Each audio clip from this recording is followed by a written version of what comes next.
கோழி மட்டும் ஒரு உயிர் இல்லையா? ஓனரமா போய் தப்பா நினைச்சமே. கோழியோட ஒரு ரக்க போனாலும் என் மனசு துக்கமாயிடுயா. நம்ம மேல இவ்வளவு பாசம் வச்சிருக்காரா? என் குடும்பத்துக்கு சோறு போடுறதே இந்த கோழிங்க தான். அது இல்ல மேடம். நிறுத்தியா? கோழிய பத்தி என்னையா தெரியும் உனக்கு? போதும் ஓனரம்மா, உன் நல்ல மனசை நாங்க புரிஞ்சுக்கிட்டோம். இதெல்லாம் கோழிங்க இல்லையா, என் பிள்ளைங்க. அம்மா எங்க மார்னிங்க தன்னாலா?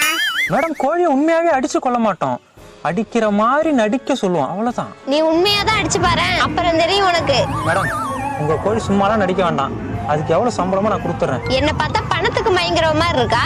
ஐயோ நான் அப்படி சொல்லலங்க. ஓனரம்மா நான் நடிக்க ரெடி. அதெல்லாம் வேண்டாம்பா, கஷ்டமா இருக்கும். கஷ்டப்பட்டாலும் பரவாயில்லம்மா, உங்களுக்கு காசு வருது இல்ல, அது போதும் எங்களுக்கு.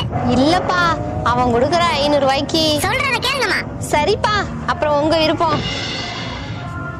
சரிங்க மேடம், ஷூட்டிங் ஆரம்பிக்கலாமா?